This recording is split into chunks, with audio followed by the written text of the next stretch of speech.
सभी को। आज हम बात करेंगे एप्पल के प्रोडक्ट्स को लेने से पहले हमें क्या क्या मालूम होना चाहिए, क्योंकि मैं देखता हूँ काफ़ी सारे लोग शौक में या किसी दूसरे को देख के एप्पल के लैपटॉप ले लेते हैं, लेकिन वो बाद में पछताते हैं कि उन्होंने एप्पल का लैपटॉप क्यों ले लिया। क्योंकि एप्पल का लैपटॉप लेना आपको इतना ज़्यादा फ़ायदेमंद नहीं होता है। उसमें आपके कई काम अटकते हैं, कई काम नहीं हो पाते, या फिर कुछ काम जो आप आसानी से कर लेते थे वो काम कुछ थोड़ी सी मुश्किल से हो पाते हैं। एप्पल के शॉर्टकट्स भी काफ़ी डिफरेंट हैं। एप्पल का जो ऑपरेटिंग सिस्टम है मैक ओएस, वो काफ़ी अलग तरीके से काम करता है। उसको समझने में भी थोड़ा सा समय लगता है जब आप विंडोज़ से आते हैं, और इसीलिए शौक में कभी एप्पल मत लीजिए। अगर आपको सच में ज़रूरत है तो लीजिए। जैसे कि अब मैं बताता हूँ मेरे पास एप्पल का प्रोडक्ट क्यों है और कब से है। मेरे पास लैपटॉप है मैकबुक प्रो, वो मैंने 8 साल पहले लिया था। 8 साल से मैं एक ही चला रहा हूँ, मैंने कभी अपग्रेड भी नहीं किया। चाहे नए से नए आ गए, arm based M1 M2 M3 आ गया, लेकिन मैंने अपग्रेड नहीं किया क्योंकि ज़रूरत नहीं है। और जिस टाइम पे मैंने लिया था तब भी किसी और को देख के नहीं लिया था, मैंने इसलिए लिया था क्योंकि मेरा जो एक एम्प्लॉयर था, मेरा क्लाइंट था, उन्होंने मुझे बोला था कि एप्पल का प्रोडक्ट लो, और क्योंकि हमें ऐप्स बनाने हैं वो एप्पल के ऊपर बनाने हैं, और इसलिए टेस्टिंग के लिए और वो सब चीज़ों के लिए ज़रूरत पड़ेगी। तो इसमें इसलिए मुझे लेने की ज़रूरत पड़ी, और उससे जो मेरा जो क्लाइंट था उससे मुझे काफ़ी फ़ायदा मिल रहा था। तो ये एक इन्वेस्टमेंट की तरह था जिससे कि मुझे और ज़्यादा रिटर्न मिलना था। लेकिन मैंने शौक में ये नहीं लिया कि लोगों के पास एप्पल होता है तो मैं भी अपने दिखावे के लिए या स्टेटस दिखाने के लिए, अपने आप को ज़्यादा अमीर साबित करने के लिए एप्पल लूँ, तो इसलिए नहीं लिया। लेकिन ज़्यादातर लोग यही करते हैं, चाहे मोबाइल हो एप्पल का या फिर एप्पल का लैपटॉप हो। तो दोनों ही मैंने काफ़ी पहले लिए थे, और आज तक अभी तक मैं वो दोनों चला रहा हूँ, लैपटॉप भी और एक एप्पल का जो मोबाइल है आईफोन 10, वो भी मैं अभी तक चला रहा हूँ। तो मैं बताता हूँ जो मैं काम में ले चुका हूँ, जो मुझे तकलीफ़ आई जब मैंने नया नया एप्पल का लैपटॉप लिया था, और वो आज तक भी लोगों को तकलीफ़ आएगी। कुछ नया बदला नहीं है, एप्पल का हार्डवेयर बदला है, लेकिन मैक ओएस अभी भी वैसा ही है। तो जब भी आप एप्पल का लैपटॉप लें या एप्पल का कोई कंप्यूटर लें, मिनी कंप्यूटर लें या बड़ा वाला कंप्यूटर लें, तो आपको क्या पता होना चाहिए, ये हम इस वीडियो में जानेंगे। तो इसमें क्या है, कुछ एक जो टिपिकल चीज़ें जो आप पहली बार काम में लेते ही जानेंगे, वो है इसका ऑपरेटिंग सिस्टम, उसका डिज़ाइन, और वो किस तरह से काम करता है, किस तरह से उसकी फंक्शनैलिटी है। तो एक जो पहला जो पॉइंट हम डिस्कस करेंगे वो है गेमिंग का। तो एप्पल के जो लैपटॉप्स हैं ये गेमिंग मशीन नहीं है। अगर आप गेमिंग करना चाहते हैं तो फिर आप एप्पल का लैपटॉप न लें तो ही ज़्यादा अच्छा है। एप्पल का कंप्यूटर, मिनी कंप्यूटर जो आते हैं वो भी न लें। और एप्पल के लैपटॉप से अगर फिर भी लेना है तो एप्पल के लैपटॉप से बेटर है मिनी पीसी ले लीजिए, पैसे बच जाते हैं। आपको ज़बरदस्ती एक पूरा पूरा लैपटॉप लेना पड़े, आप वो लैपटॉप इधर उधर लेके भी नहीं जा रहे हैं, तो अच्छा है मिनी पीसी ले लो, किसी भी स्क्रीन से अटैच कर लो। और नॉर्मली क्या है, स्क्रीन की दिक्कत आ जाती है, कई बार स्क्रीन टूट गई, इतना बड़ा लैपटॉप है उसको रख रखाव में दिक्कत आती है। मिनी पीसी छोटा होता है, आसानी से रख रखाव हो जाता है। तो अगर फिर भी ज़बरदस्ती कुछ एप्पल का लेना ही है, क्योंकि मैंने यही प्लान किया अगली बार मैं कुछ लूँगा तो मिनी पीसी ही लूँगा, लैपटॉप तो एप्पल का बिल्कुल भी नहीं लूँगा मैं। तो एप्पल की जो कोई सी भी आप लें मशीन, पीसी, मिनी पीसी या लैपटॉप, उसमें गेमिंग का जो सपोर्ट है वो सीमित है। गेमिंग इतनी ज़्यादा अच्छे तरीके से समर्थित नहीं है मैक ओएस में। और साथ ही साथ जो गेम बनाने की कंपनियां हैं, वीडियो गेम बनाने की जो कंपनियां हैं, वो उनकी भी पहली पसंद विंडोज़ है। वो विंडोज़ के लिए बनाते हैं, या फिर एक्सबॉक्स, प्ले स्टेशन और जो कंसोल आते हैं उनके लिए अपने गेम्स बनाते हैं। लेकिन एप्पल पे चलाने के हिसाब से वो गेम्स नहीं बनाते हैं, क्योंकि विंडोज़ पे आप मदरबोर्ड पे एनवीडिया लगा लीजिए कोई चिप, या फिर AMD के RTX लगा लीजिए, इंटेल के आर्क वाले जो ग्राफिक कार्ड आते हैं वो लगा लीजिए। तो कोई भी ग्राफिक कार्ड लगा के और फिर आप अपना गेम बहुत अच्छे से चला सकते हैं। तो गेमर्स की भी पहली पसंद विंडोज़ है, और गेम बनाने वाली कंपनियों की भी पहली पसंद विंडोज़ ही है। तो गेमिंग के हिसाब से तो ये अभी तक तो नहीं बना है, आगे कुछ कर दें। और कई वीडियोज़ फिर भी मैंने देखे हैं जो बोलते हैं कि गेमिंग अच्छी हो गई है, लेकिन फिर भी इतनी अच्छी नहीं हुई है। मत कंसिडर कीजिए एप्पल के किसी भी कंप्यूटर को गेमिंग के लिए। अब जो अगला पॉइंट आ जाता है वो आता है इसका कमांड की वर्सेस कंट्रोल या ऑप्शन की। अब हम जब विंडोज़ पे काम करते हैं, उसमें जब मैं काम करता था, टाइपिंग करता था, चाहे मैं एक्सेल पे काम करता हूँ, ईमेलिंग करता हूँ, ईमेल में टाइप कर रहा हूँ, वर्ड की तरह है, मैं काफ़ी ज़्यादा पैराग्राफ लिख रहा हूँ, सारी चीज़ें जो मैं सामने वाले अपने क्लाइंट से, अपने एम्प्लॉयर से कम्युनिकेट करना चाह रहा हूँ, तो जल्दी जल्दी टाइप कर रहा हूँ। इसके अंदर क्या है, जैसे मुझे एक वर्ड पहले जाना है, एक वर्ड स्किप करके कंट्रोल दबा के अपन एरो दबाते हैं, एक एक करके स्किप कर जाते हैं, और कंट्रोल दबा के ही हम ऊपर नीचे का दबाते हैं पैराग्राफ की शुरुआत में, लाइन के शुरुआत में, लाइन के एंड में। तो इस तरह से पहुंच जाते हैं आसानी से। कंट्रोल एंड दबाया, कंट्रोल होम दबाया, इस तरह से बहुत आसान है उसमें जो कीबोर्ड के शॉर्टकट्स हैं। एप्पल के अंदर कीबोर्ड के शॉर्टकट बहुत बहुत बेकार हैं, और कुछ काम कमांड की से होते हैं। कमांड की जो एप्पल में है वो है विंडोज़ की के बराबर। तो आप सोचिए, कुछ एक काम जो कंट्रोल की से होते हैं, विंडोज़ टाइप की जो की है इसमें कमांड की, उस पे आ गए हैं। कुछ चीज़ें जो है वो ऑप्शन की है एक, उस पे आ गए हैं, और कुछ जो चीज़ें हैं वो कंट्रोल की से होती है। बड़ा ही अजीब है इसके शॉर्टकट्स, बहुत बहुत अजीब है। और दूसरी बात ये है कि कई शॉर्टकट्स तो 3-3 4-4 कीज़ के हैं, 4 की के शॉर्टकट्स भी हैं। तो वो भी आगे डिस्कस करते हैं। तो अब एक और एग्जांपल मैं देता हूँ। जैसे फाइल को आपको एक जगह से हटा के दूसरी जगह डालना है, कट और पेस्ट करना है, तो आप एक तो क्या है, राइट क्लिक करके, और फिर इसमें एप्पल के अंदर राइट क्लिक किया और कट और पेस्ट की ऑप्शन नहीं आती है, कट करने की ऑप्शन राइट क्लिक करके नहीं आती है। तो उसमें आपको क्या करना पड़ेगा, कॉपी करो, और कॉपी करके और फिर आप पेस्ट करेंगे तो कॉपी रह जाएगी पिछली जगह पे। फिर आप पिछली जगह जाओ, डिलीट करो अगर माउस से कर रहे हो। माउस तो है नहीं खैर, जो टच पैड है उससे। लेकिन अब अगर आप कीबोर्ड से भी करना चाह रहे हैं ना, तो कीबोर्ड से आप कमांड सी दबाएंगे कॉपी करने के लिए, और उसको फिर मूव करना है, पेस्ट करना है कट करके। तो कमांड जो कट है ना, कट का तो कोई ऑप्शन है ही नहीं, कॉपी करना है। कॉपी करके फिर क्या है, या तो आपको पेस्ट करना है या मूव करना है। तो पेस्ट करने के लिए कमांड वी दबाना है, लेकिन आपको मूव करना है, आपको वहाँ से उठा के दूसरी जगह डाल देना है। तो फिर आप कमांड ऑप्शन और वी दबाना है। ये 3 की का इसमें ये शॉर्टकट है। अब इसमें काफ़ी सारे ऐसे सिंपल आसान वाले जो काम थे, जो 2 की के शॉर्टकट हो जाने चाहिए थे, वो भी 3-3 कीज़ के हैं। और कई शॉर्टकट्स ऐसे हैं जो 4 कीज़ के भी हैं, 4 की दबानी पड़ेगी। और कई ऊट पटांग शॉर्टकट हैं, उनमें आप की कैसे दबाएं कैसे नहीं दबाएं, एक ही हाथ से दबा लें तो मुश्किल होता है। अब मुझे कंट्रोल एक्स दबाना है, कंट्रोल सी दबाना है, मैंने सबसे छोटी उंगली से कंट्रोल दबाया, कंट्रोल एक्स दबाया, कंट्रोल वी दबा लिया। बहुत आसानी से सारे शॉर्टकट जो हैं वो सोच समझ के बनाए हुए हैं। लेकिन एप्पल के अंदर जो शॉर्टकट्स हैं बड़े ही बेतरतीब, बड़े ही ऊट पटांग बोलूँगा मैं तो। मैंने काम किया हुआ है इसलिए मैं बोल रहा हूँ। मेरी स्पीड भी नहीं बन पाती इसके अंदर।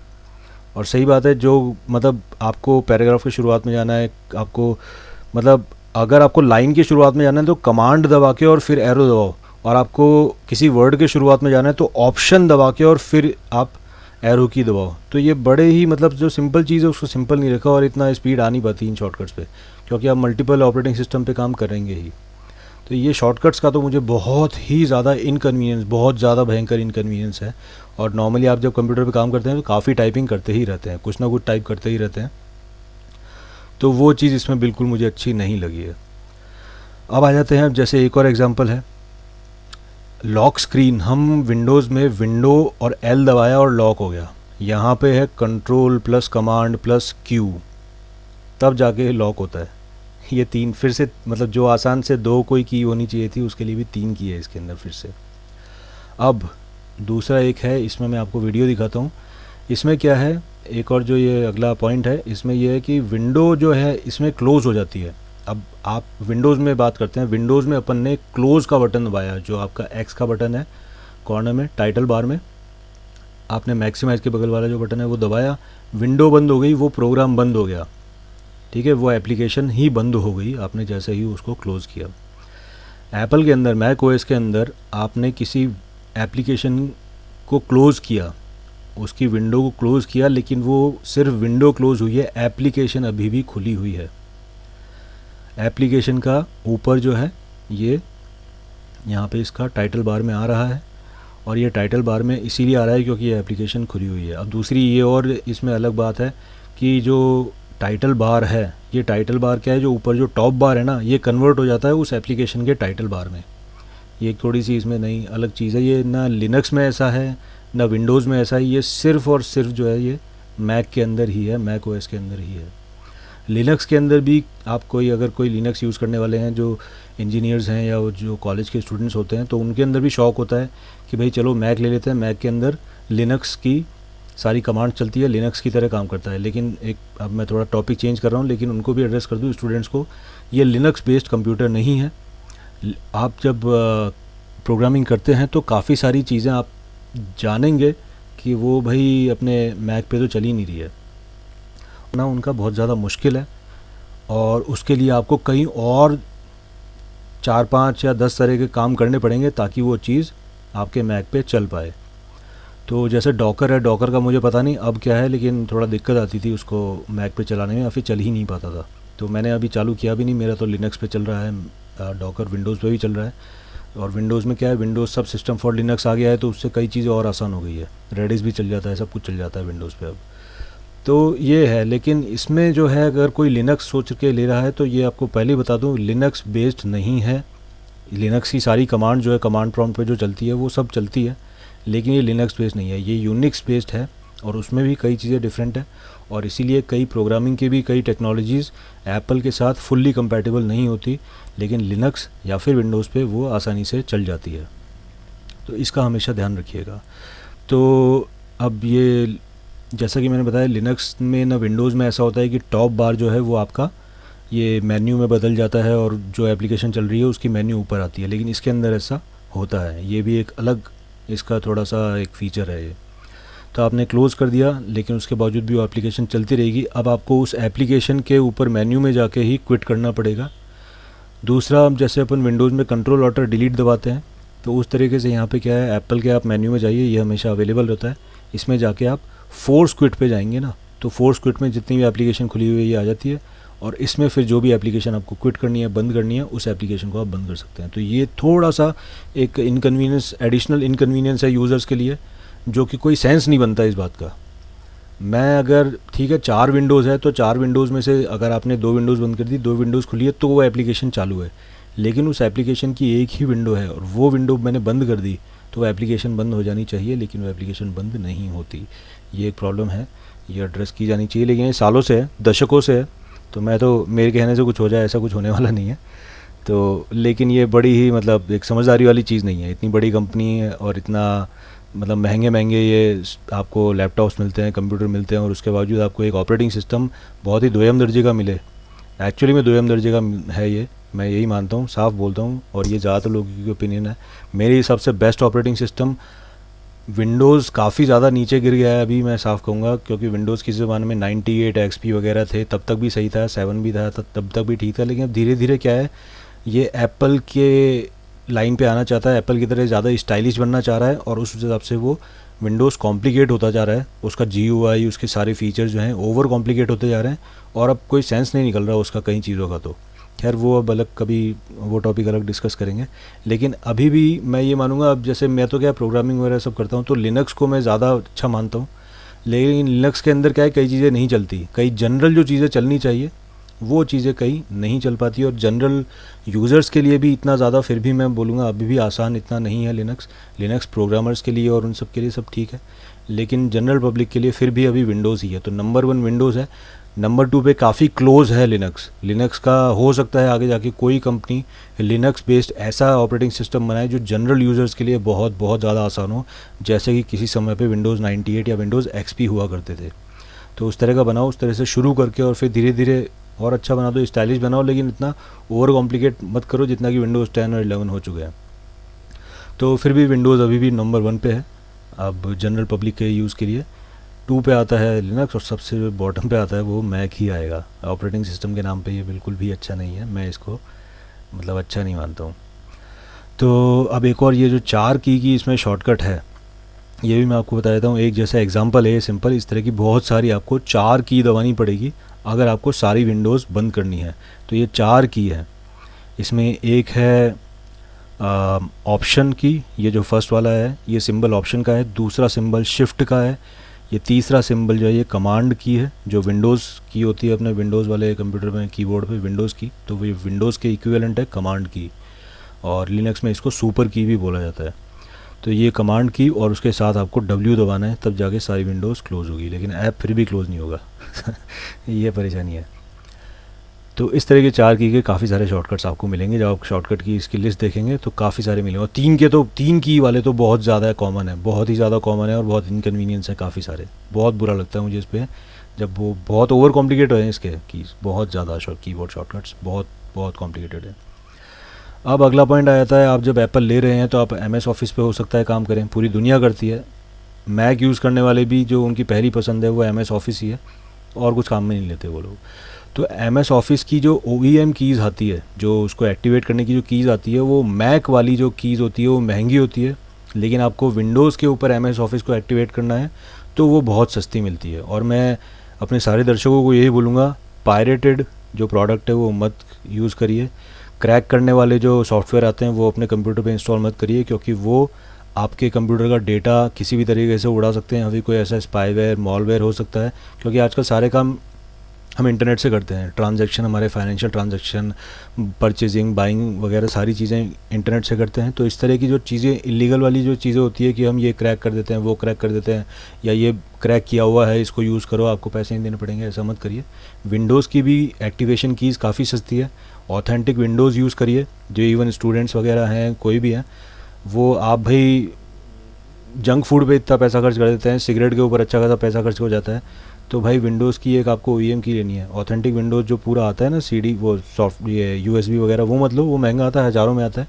लेकिन ये जो है ये सस्ती आती है विंडोज़ की एक्टिवेशन की। तो एक्टिवेशन की लो, OEM की अच्छी चलती है, मेरे पास सालों से चल रही है।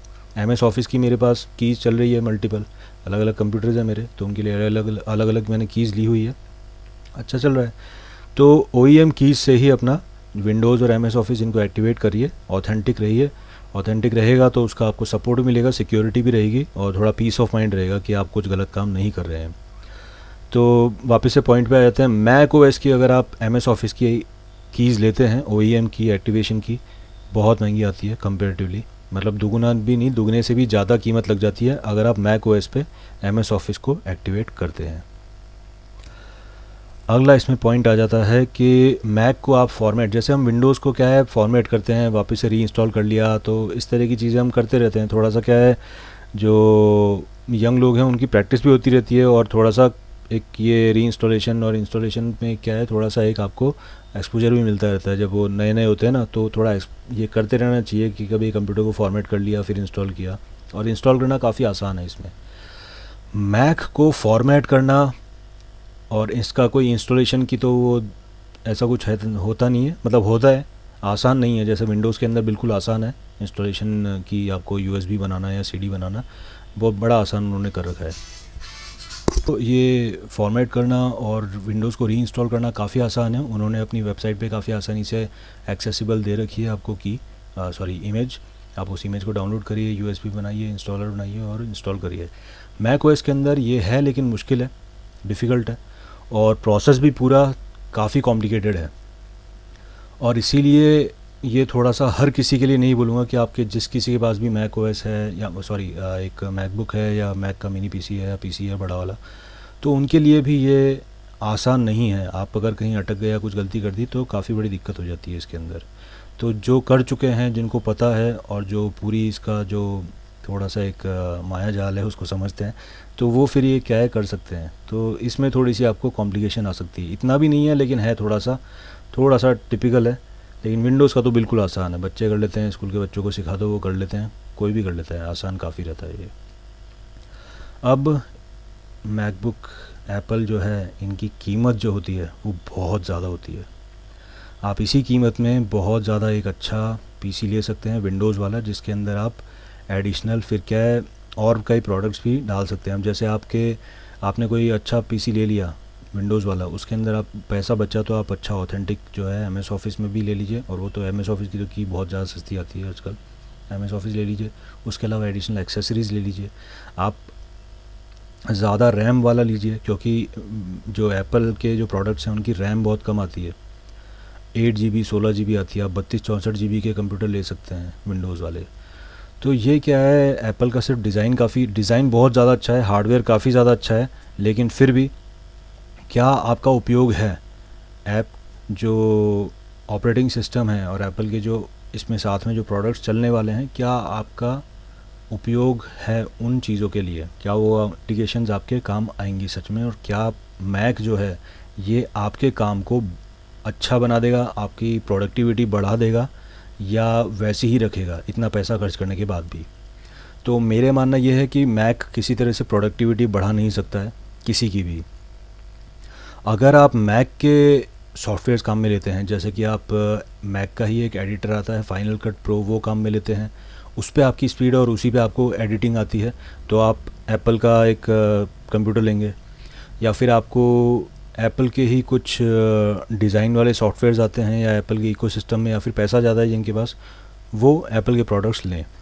और जो एप्पल के इकोसिस्टम में एप्पल के प्रोडक्ट्स, जो एप्पल के एप्लीकेशंस हैं, उनमें पूरे बंधे हुए हैं कि वही एप्लीकेशंस काम में लेनी है और वही हम लेते आए हैं, तो फिर लेते रहिए, कोई दिक्कत नहीं है। तो वो वही लोग होते हैं जो शुरुआत से एप्पल काम में ले रहे हैं, और वो इसीलिए काम में ले रहे हैं क्योंकि शुरुआत से उनके पास बहुत ज़्यादा पैसा है, लेकिन उनकी प्रोडक्टिविटी आपके मुकाबले कोई ज़्यादा नहीं है। जो इंसान एप्पल यूज़ कर रहा है उसकी प्रोडक्टिविटी कोई ज़्यादा है ऐसा नहीं है। स्पेशली मैं तो ये बोलूँगा, लिनक्स विंडोज़ काम में लेने वालों की प्रोडक्टिविटी ज़्यादा ही होती है। कोडिंग कर रहे हैं, मैं कोडिंग कर रहा हूँ तो मेरी कोडिंग की प्रोडक्टिविटी लिनक्स के अंदर बहुत ज़्यादा अच्छी आती है, मैक के अंदर नहीं आती इतनी ज़्यादा अच्छी। और अगर मैं एडमिनिस्ट्रेटिव टास्क कर रहा हूँ, एक्सेल वगैरह और कुछ, तो वो भी जो सारी चीज़ें हैं, प्रेजेंटेशन वगैरह, तो वो भी सब क्या है, विंडोज़ में अच्छी आती है। तो प्रेजेंटेशन के लिए एक आगे पॉइंट आएगा मेरा, उसमें बताऊंगा कुछ विंडोज़ के भी अच्छी चीज़ें हैं, पॉजिटिव पॉइंट्स हैं, वो आगे डिस्कस करेंगे। मैक काफ़ी स्टाइलिश है, उपयोगी बिल्कुल नहीं है, बिल्कुल भी नहीं है। पैसे बहुत ज़्यादा खर्चे होते हैं, पैसा जो खर्चा आप कर रहे हैं उसका रिटर्न क्या मिल रहा है सोच के ही फिर खरीदिए। और साथ में ये भी जानिए कि आप उपयोग करेंगे इसको, मैक ओएस को, तो उपयोगिता में कितना अच्छा है, कि आपकी स्पीड सही मेंटेन तो है कम से कम। मेरी स्पीड स्लो रह जाती है इस पर, मुझे काफ़ी दिक्कत आती है, तो आप भी देखिएगा कि इसके जो सारे शॉर्टकट्स वगैरह हैं ये आपके लिए सही है या नहीं।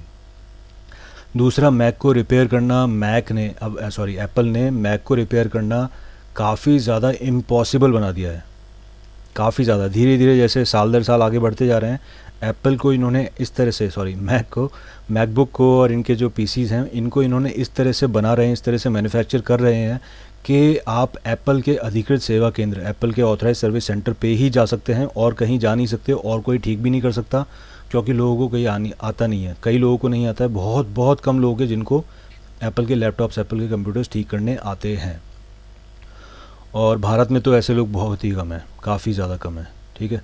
तो आपको जाना पड़ेगा ऑथराइज सर्विस सेंटर पे। और अगर मान लीजिए कोई बाहर का इंसान बोल भी देता है कि मुझे आता है, मुझे दे दे, तो भाई पहले अगर वो काम देख चुके हो या पहले वो कुछ कर चुका है और आप इंश्योर हो, आपको पता है, आप देख चुके हो कि वो कुछ किसी का ठीक कर चुका है, तो भी अपने रिस्क पे ही दो, वरना मत ही दो। आपको ऑथराइज सर्विस सेंटर ही देना पड़ेगा, कम से कम थोड़ा पीस ऑफ माइंड तो है। लेकिन आपको प्रोडक्ट महंगा है, वैसे ही एप्पल को रिपेयर करना, एप्पल को सुधारना, एप्पल के जो प्रोडक्ट्स हैं, मिनी पीसी वगैरह और ये कंप्यूटर्स, लैपटॉप्स, इनको सुधारना, इनको ठीक करना भी उतना ही महंगा होता है।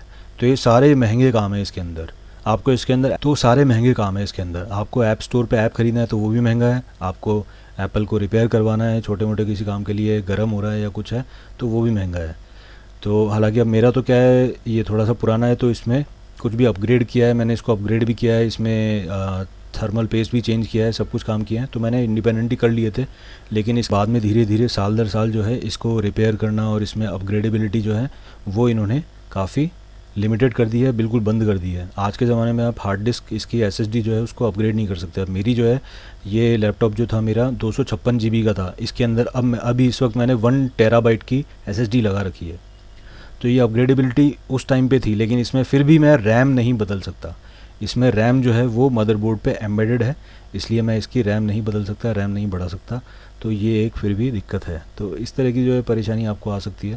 तो इसलिए थोड़ा सोच समझ के कि आगे भी आपको कभी, और हर मशीन जो है कभी ना कभी कुछ ना कुछ हो जाता है, तो ठीक करवाने के लिए भी कभी मुझे ज़्यादा पैसा खर्च करना पड़े तो क्या मैं वो अफोर्ड कर पाऊँगा। और ज़बरदस्ती का खर्चा, मतलब अफोर्ड करने वाली बात नहीं है, अफोर्ड कर लोगे लेकिन फिर भी वो खर्चा बहुत ज़्यादा होगा, तो क्या आप उसके लिए रेडी हैं, क्योंकि वो समय आता ही है एक बार। तो ऐप स्टोर पे आते हैं। ऐप स्टोर पर एप्लीकेशन महंगे हो सकते हैं, आपको कोई एप्लीकेशन लेनी है तो पेड काफ़ी सारी होती है, मुफ्त की इसमें कम मिलती है।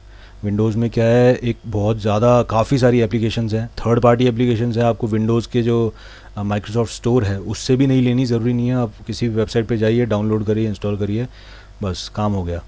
ऐप स्टोर पे जो है आपको एप्लीकेशन जो लेने हैं वो फिर थोड़े महंगे पड़ेंगे, और थर्ड पार्टी एप्लीकेशन को इसमें एप्पल में मैक प्रोडक्ट्स में इंस्टॉल करना जो है थोड़ा सा टिपिकल होता है। कई बार वो दिक्कत भी आती है उसके अंदर, और कई बार मतलब वो इंस्टॉल हो भी नहीं पाते ठीक तरीके से, काम नहीं कर पाते, पता नहीं क्या क्या प्रॉब्लम आती है इसमें। तो ये भी थोड़ा सा एक लिमिटेशन रह जाती है एप्पल के प्रोडक्ट्स में, कि आप थर्ड पार्टी एप्लीकेशंस आसानी से इंस्टॉल नहीं कर पाते।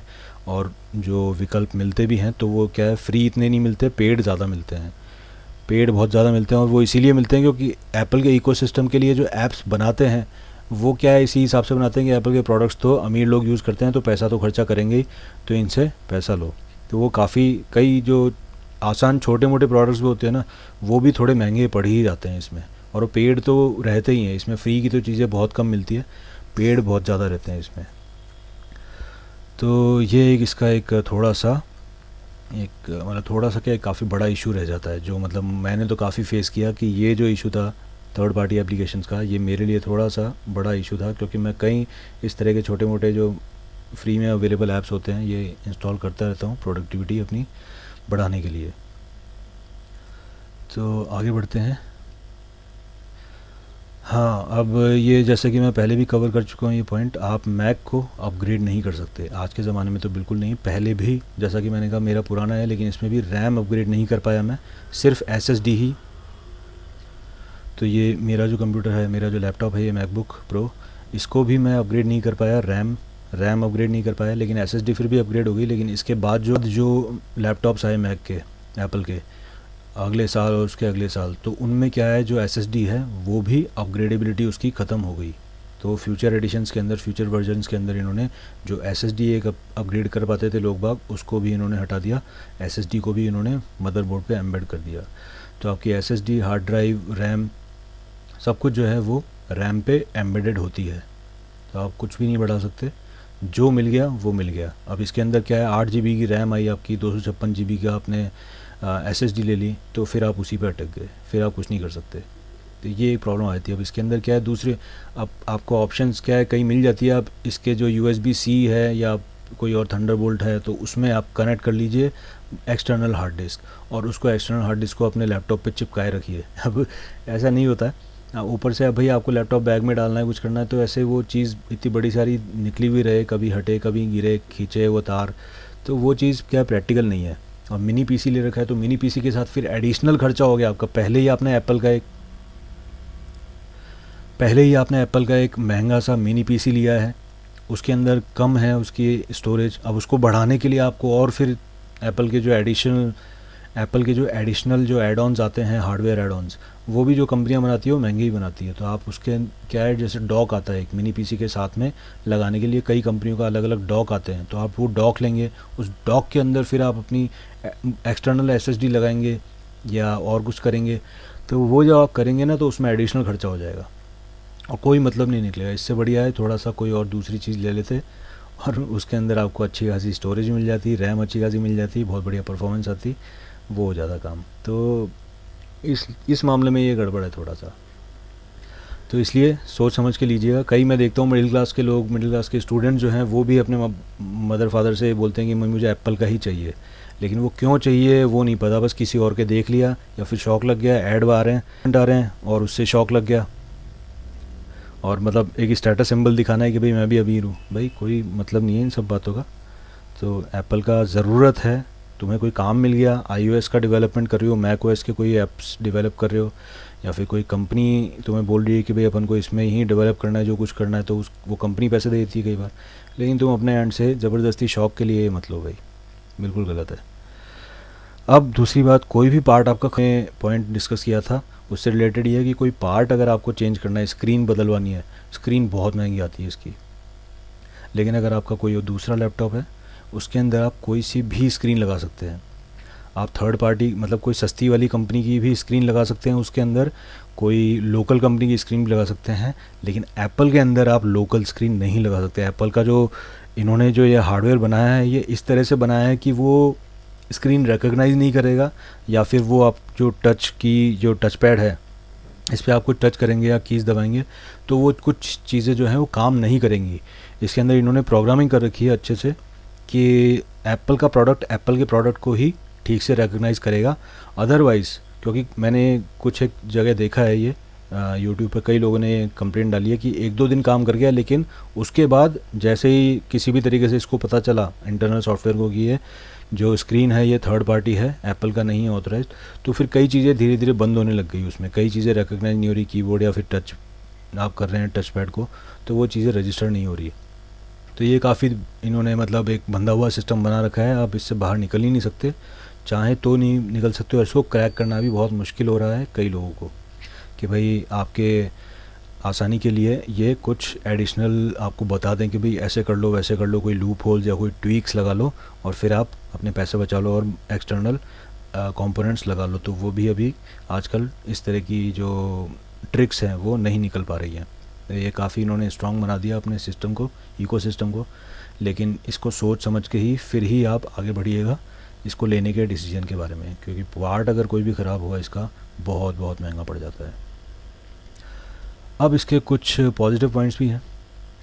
विंडोज़ की तुलना में मैक ओएस अधिक सुरक्षित है। हैक इतनी ज़्यादा आसानी से नहीं होता है, काफ़ी ज़्यादा one of the most secure जो ऑपरेटिंग सिस्टम्स है वो मैक ओएस है। यस, तो वो सिर्फ इसलिए नहीं कि क्योंकि विंडोज़ क्या है, विंडोज़ के ज़्यादा यूज़र्स हैं तो लोग क्या है वायरस भी विंडोज़ के लिए ज़्यादा बनाते हैं कि भाई ज़्यादा लोगों को अफेक्ट करेगा, या फिर कोई भी अगर इंसान है तो डेफिनेटली मैक विंडोज़ तो यूज़ कर ही रहा होगा, तो अपन विंडोज़ के हिसाब से ही बनाते हैं और फिर ज़्यादा से ज़्यादा डेटा इकट्ठा हो जाएगा, फिर ज़्यादा से ज़्यादा लोगों का फाइनेंशियल डेटा हैक हो जाएगा, तो इस हिसाब से विंडोज़ के लिए ज़्यादा बनते हैं ये वायरस वगैरह, मॉलवेयर, स्पाईवेयर वगैरह।